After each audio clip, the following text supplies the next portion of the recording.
Hello students, welcome to the EPG Pathshala. I am Dr. Snehata Panwar from the School of Life Sciences, Jawaharlal Nehru University, New Delhi. Today I am going to talk about the module Lipids in general with a specific focus on the structure and function of fatty acids from the paper Biomolecules and their interactions. The learning objective of this particular module is basically to introduce you all to the basic structure, nomenclature, and functions of lipids, and to understand as to how the hydrocarbon chain length of fatty acids can affect the properties of lipids. So what are lipids basically? Lipids, just like sugars, proteins, nucleic acid, are a class of biomolecules, but they differ from these other class of biomolecules in the sense that they do not form biological polymers. So these lipids have very low solubility in water but have a very high solubility in organic solvents like ether, acetone, benzene, chloroform, etc. So one unifying property of lipids is that they have low solubility in water, which means that they are water hating, or in other terms, you can call them hydrophobic molecules. Fats and oils serve as storage forms of energy in living organisms and are basically derivatives of fatty acids. So, what are the properties of fatty acids that make them hydrophobic or water hating? So, lipids or fatty acids are largely hydrocarbon derivatives. Thus, they represent highly reduced forms of carbon and their oxidation yields high amounts of energy. Lipids are required for the following important functions. They are important constituents of the lipid bilayer in all biological membranes. As you all know that the lipid bilayer is largely hydrophobic and is made up of phospholipids, cholesterol, sphingolipids, etc. So these lipids serve a very important function to maintain the structural integrity of all the biological membranes. Besides that, lipids also serve as energy stores. They also function as signaling molecules during intra or intercellular signaling events.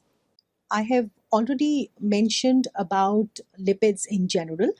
Now let's have a look at the way lipids are classified. So there are different classes of lipids such as fatty acids, triacylglycerols, glycerophospholipids, which are also known as phospholipids, sphingolipids, steroids such as cholesterol, and there's another class of lipids that is classified as others, which includes components like waxes, terpenes, and eicosanoids. Let's look at what fatty acids are. Fatty acids are carboxylic acids with long chain hydrocarbon chains.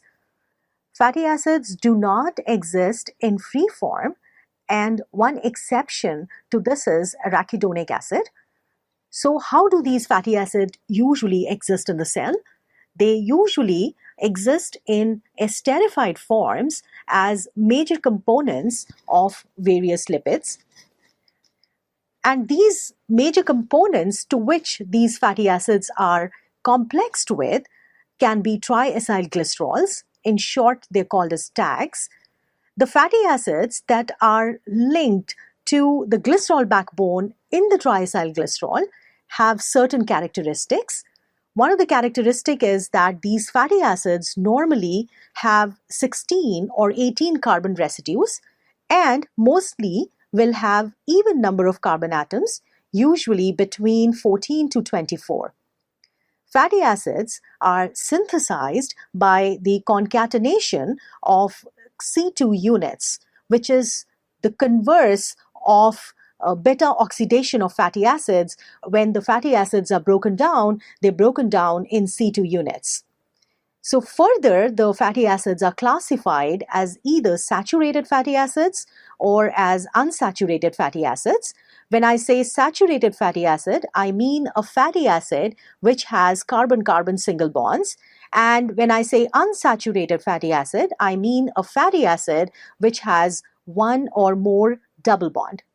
Now, based on the number of double bonds, the unsaturated fatty acids can further be classified as monounsaturated, and as the name suggests, this unsaturated fatty acid would have one double bond, or they can be classified as polyunsaturated, which means that this unsaturated fatty acid can have more than one double bond. Let's have a look at how fatty acids are named and how are they depicted structurally. So the simplest way by which you can depict a fatty acid is by looking at their chemical formula, where you can see the number of carbon atoms that a particular fatty acid has, and you can see that this particular chemical formula shows that there is a double bond that is present in this fatty acid. So based on the number of carbon atoms that this particular fatty acid will have, this fatty acid is called as octadecanoic acid, which means that it has 18 carbon residues. The 1 here represents the presence of a single double bond. The delta 9 here shows that this single double bond is present between carbon 9 and carbon 10. This is a way by which fatty acids are generally depicted. Each of the tip represents a carbon atom which is bonded to hydrogen atoms. The carboxyl end is from where you start numbering the carbon atoms in a fatty acid chain. So this carbon at the carboxyl end is 1, and the one that is next to it is then 2, 3, 4, so on and so forth. The carbon adjacent to the carboxyl carbon is called an alpha carbon. So as you see here in the structure, that this particular fatty acid has 18 carbon residues, and that's why it's called octadecanoic acid. The double bond is at the position C9, so it's called 9-octadecanoic acid. If you look at another fatty acid which has more than one double bonds, you see that it is depicted as 25 delta 5, 8, 11, 14, 17, which means that this fatty acid, which is an eicosapentaenoic acid, has 20 carbon residues as in its chain, 5 double bonds, and these 5 double bonds are placed at positions 5, 8, 11, 14, and 17. This fatty acid, the eicosapentaenoic acid, is also called as an omega-3 fatty acid. So where is this omega carbon basically? The farthest end of the fatty acid chain, which is the methyl group, is called as the omega carbon. So when you say that it's an omega-3 fatty acid, you're basically counting the position of the double bond from this omega carbon. So the omega carbon, and then you count from here. The omega carbon is carbon 1, and then you count 2 and 3, and there is a double bond at the C3 position from the methyl terminal, and therefore this particular fatty acid is called an omega-3 fatty acid. The position of the double bonds 5, 8, 11, etc. are placed or can be counted from the carboxyl end. So you see that the first double bond is placed between carbon 5 and 6 if you count from the carboxyl end as 1, 2, 3, 4, and 5, followed by another double bond which is present between carbon 8 and 9. So this is the general way in which fatty acids are named. Here you see different fatty acids listed in the table on the left side, and on the right side, just by their names, you see the way they are structurally depicted. So stearic acid is one of the most common saturated fatty acids that you will come across in the textbooks. And as you look at the structure, you see that there is no double bond in this structure, which means that it is a saturated fatty acid, as compared to oleic acid, which has two double bonds and so is called an unsaturated fatty acid, followed by linoleic acid, which has three double bonds, and linolenic acid, which also has three double bonds. Both linoleic and linolenic acid are also called as omega fatty acids. Let's come back to the characteristics of fatty acids. I already mentioned that fatty acids cannot exist in free form. An exception to that is arachidonic acid. They usually exist in complex form, and they often exist in complex with triacylglycerols, or tags in short as they are called. So let's have a look at how fatty acids are complexed with a glycerol molecule.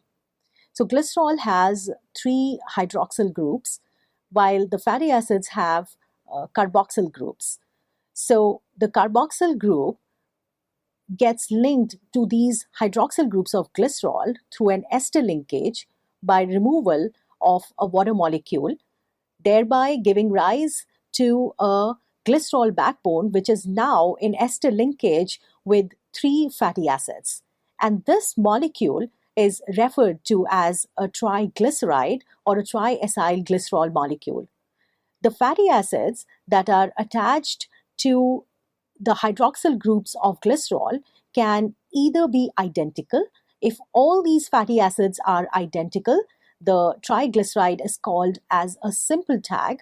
If these fatty acids are different from each other, the triglyceride is called as a mixed tag. Let's look at the characteristics of the fatty acids that are attached to the glycerol backbone in a triacyl glycerol molecule. Like I said before, these fatty acids predominantly are 16 or 18 carbon residues long, and mostly will have even number of carbon atoms, usually between 14 to 24. The fatty acids are synthesized by concatenation of C2 units. This table lists the fatty acids that are commonly found linked to the glycerol backbone. For example, lauric acid is one of the most common saturated fatty acid that you will come across in all the textbooks. Myristic acid, palmitic acid, arachidic acid, etc. These fatty acids differ from each other in the number of carbon residues that they have. And as you see, the melting point of these fatty acids increases as the chain length of the fatty acids increases.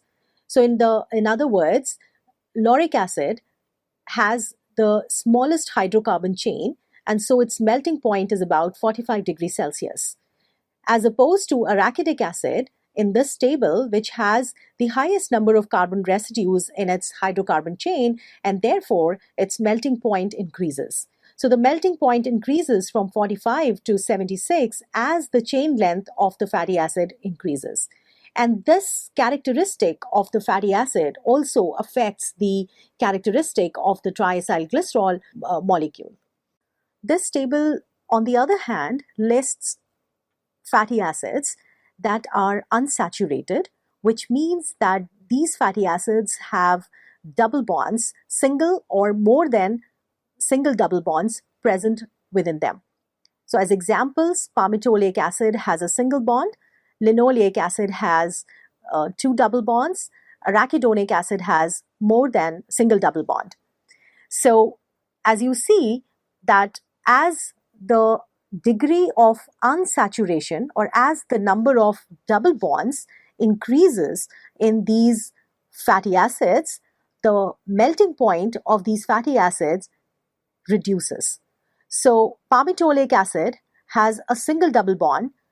Its melting point is 0 degree, as compared to arachidonic acid, which has more than one double bonds, and its melting point has gone down to minus 49 degrees Celsius. Let's now look at how the fatty acids are classified based on the presence of a single or a double bond.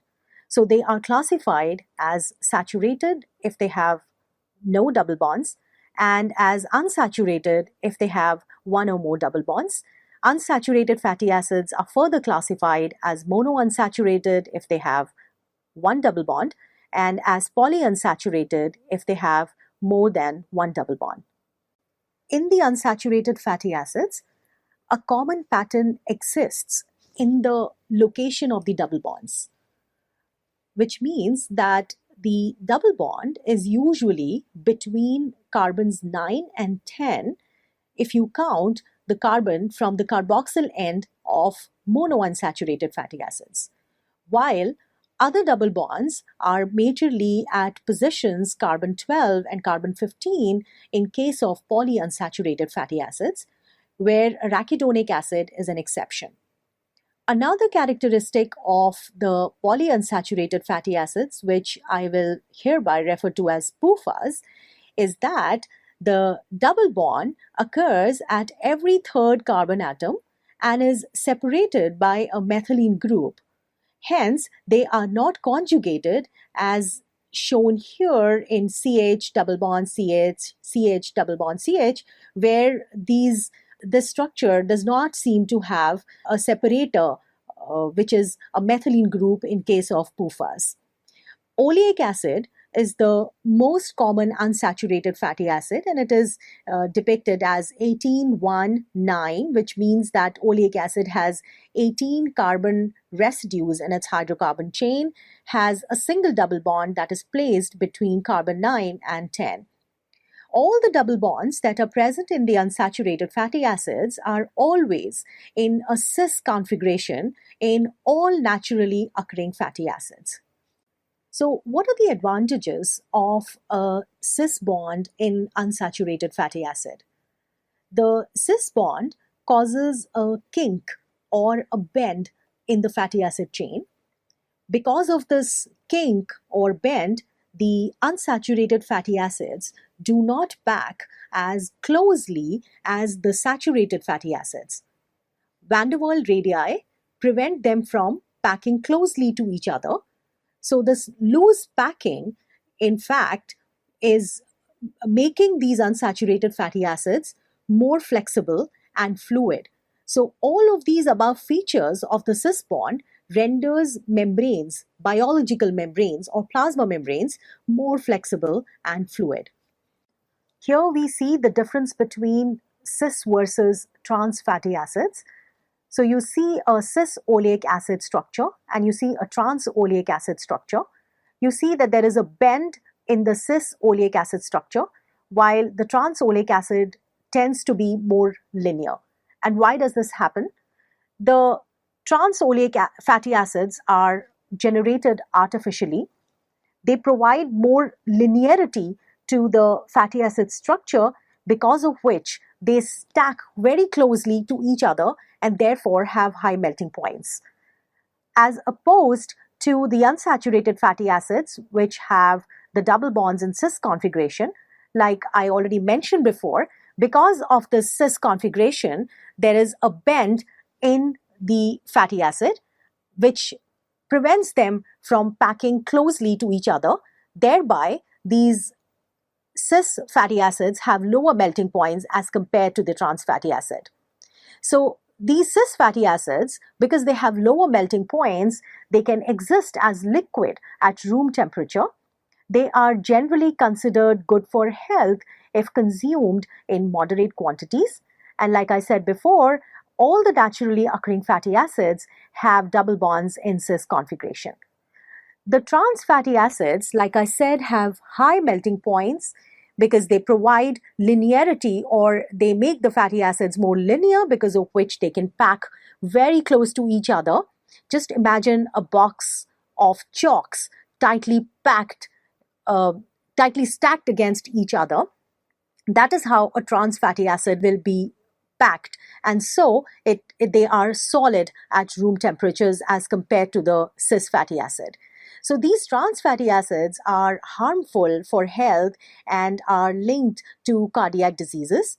How are these trans fatty acids obtained? So basically, these trans fatty acids come from processed food such as hydrogenated oil. So if you bubble hydrogen gas into a mixture of cis fatty acid, what you end up getting is trans fatty acids in that particular mixture. So unsaturated fats are normally hydrogenated in order to increase their shelf lives because their stability increases if you hydrogenate them. In that process of hydrogenation, what happens is hydrogen is added to the fatty acid, and so unsaturated fatty acid keeps getting converted to a saturated fatty acid, but it does not completely become saturated fatty acid because the unsaturated fatty acid will have more than one double bond present in it. So not all the double bonds are become saturated or hydrogenated, but this particular fatty acid, because of the bubbling of hydrogen gas into it, has become partially hydrogenated. So you would see food packs that mention contains partially hydrogenated oils. So if you see a food pack with this particular term mentioned, partially hydrogenated oil, you should understand that this particular food item contains a lot of trans fatty acid, which are risk factors and are linked to cardiac diseases. So this slide basically shows the characteristics of omega fatty acids.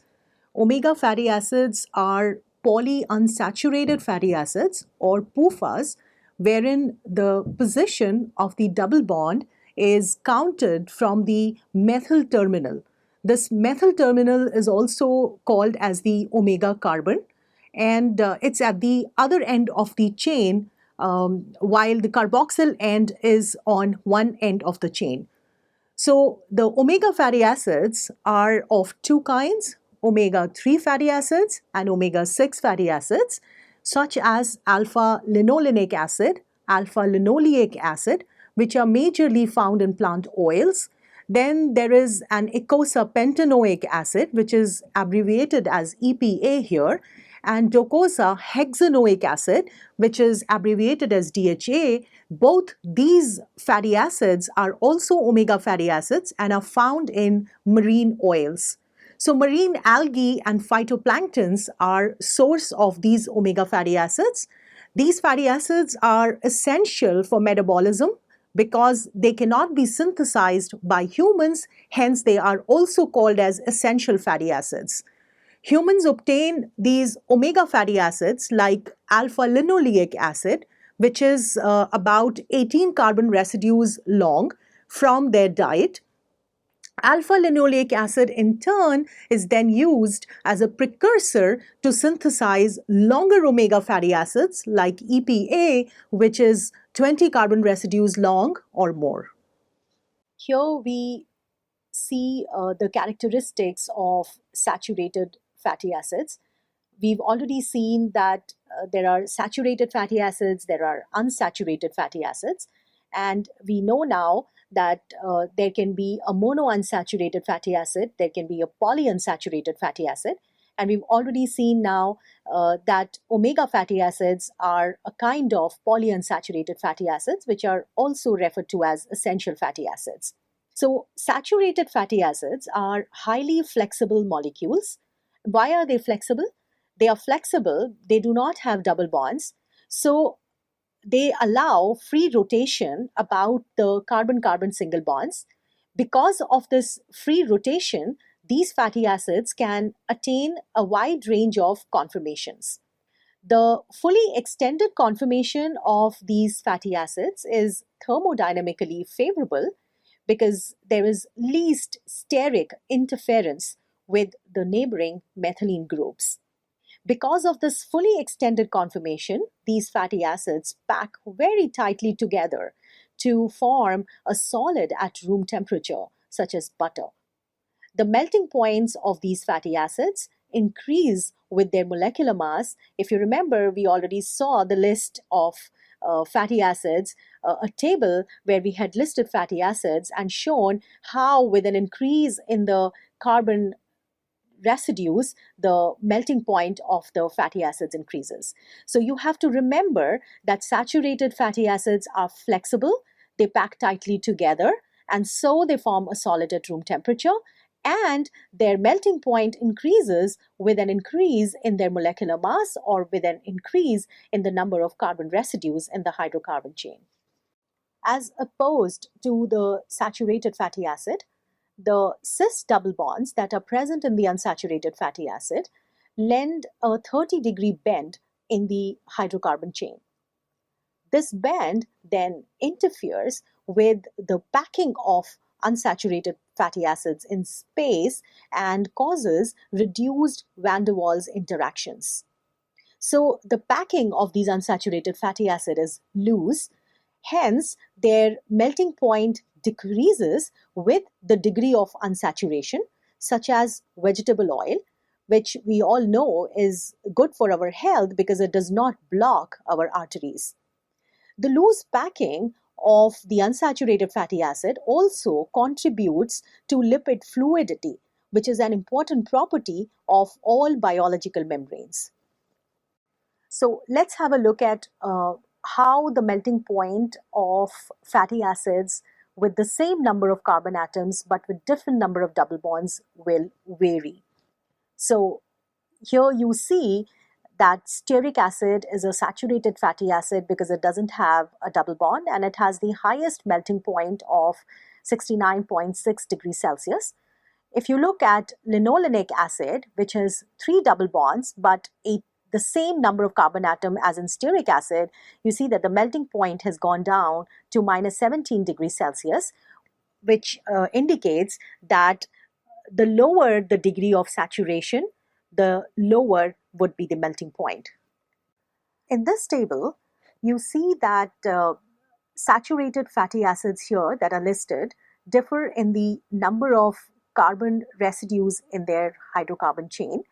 So lauric acid has 12 carbons as opposed to lignoceric acid, which has 24 carbons.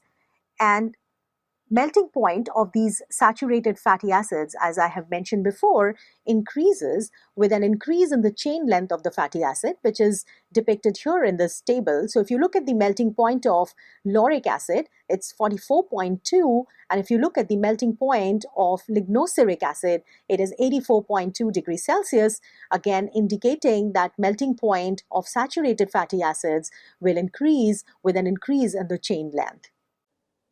So let's see what fats and oils are. Fats and oils consist largely of mixture of triacyl glycerols.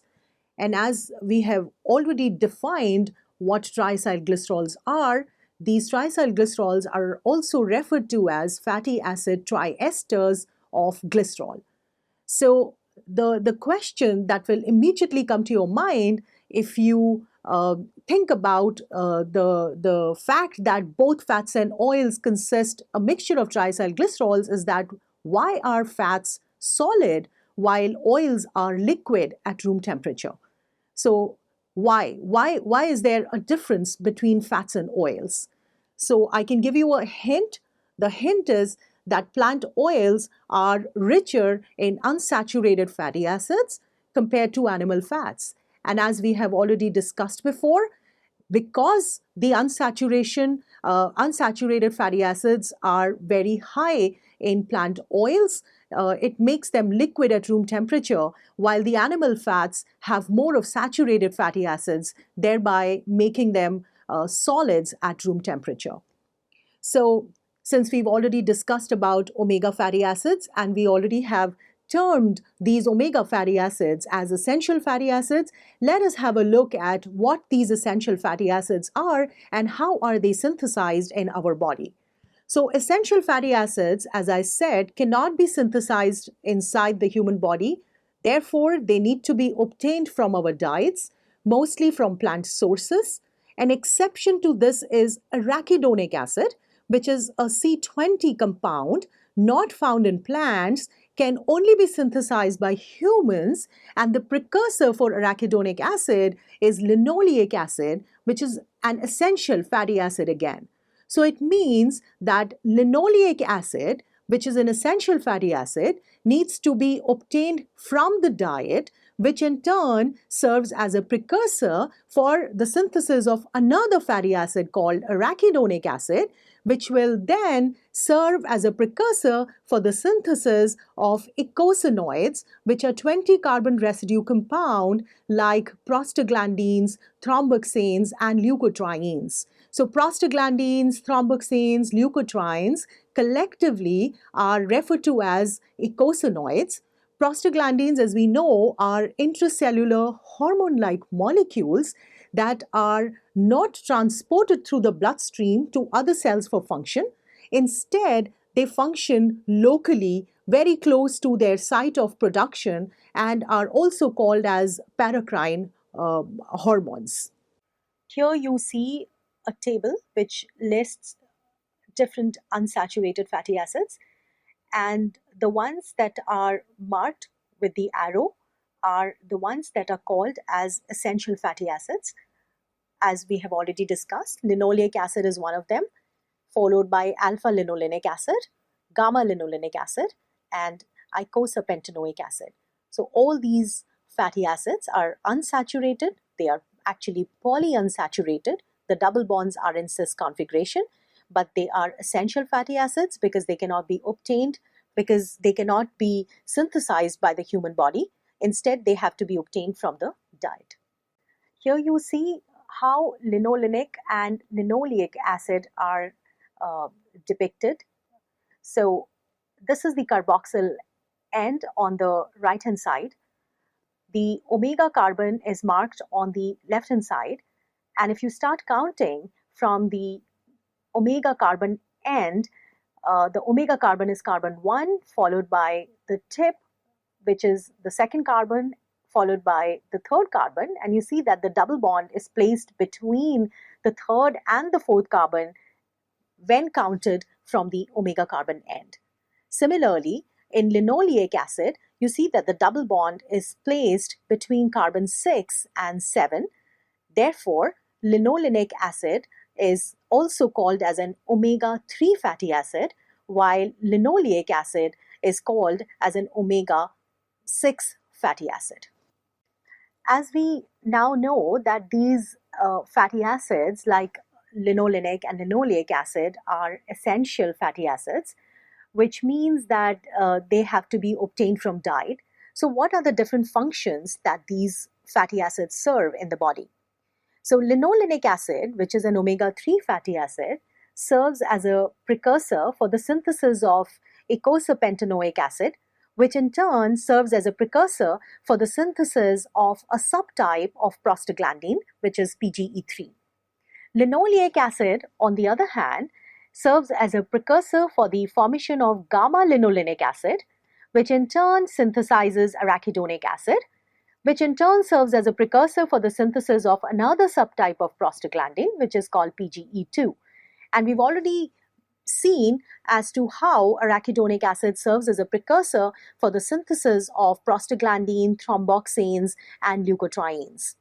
So arachidonic acid serves as the most important precursor for the synthesis of eicosanoids.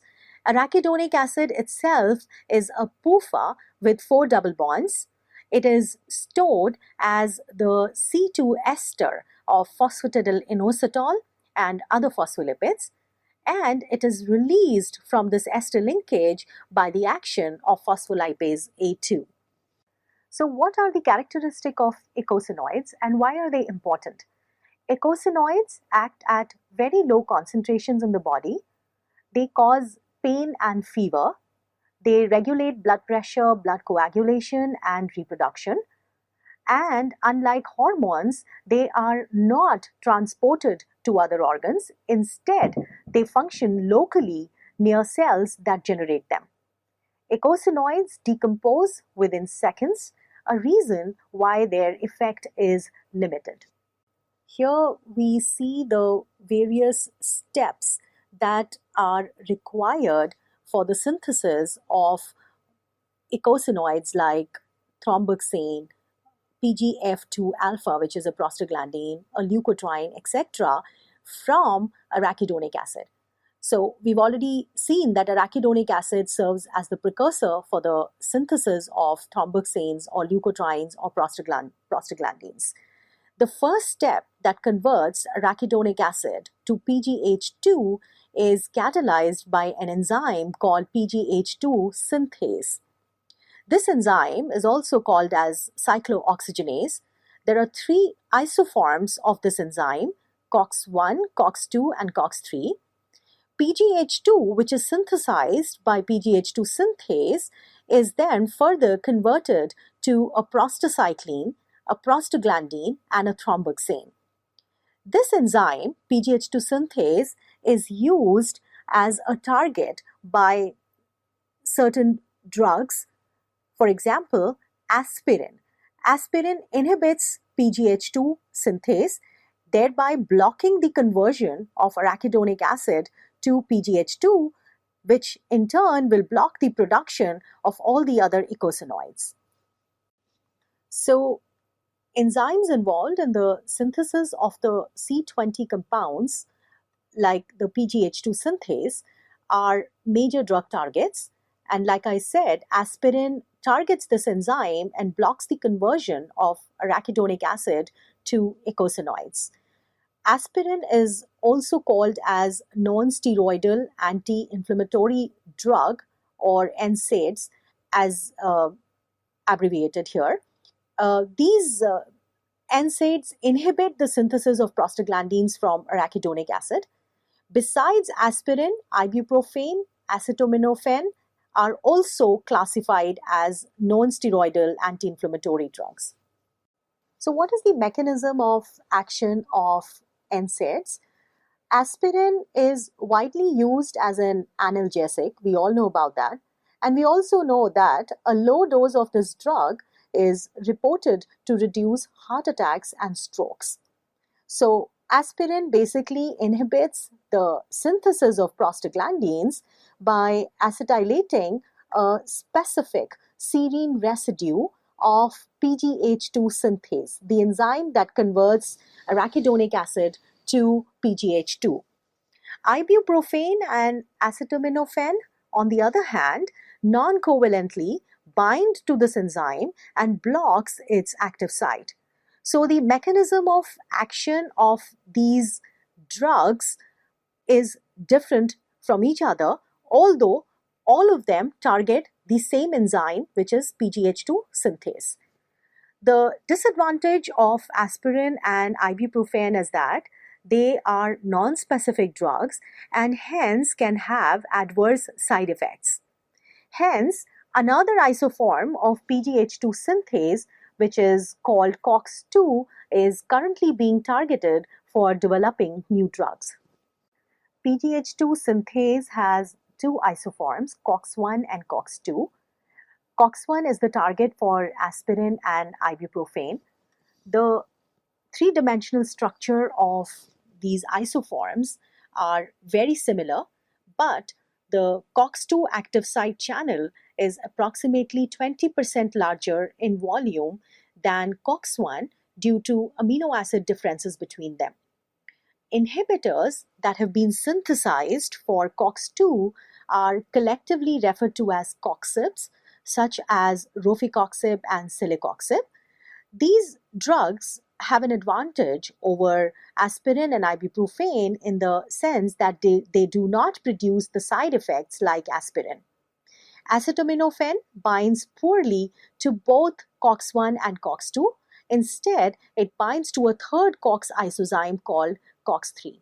So far we've seen how important fatty acids are, and we've also now looked at the different kind of fatty acid that exist in the cell. So there are saturated fatty acids, unsaturated fatty acids. There are polyunsaturated fatty acids.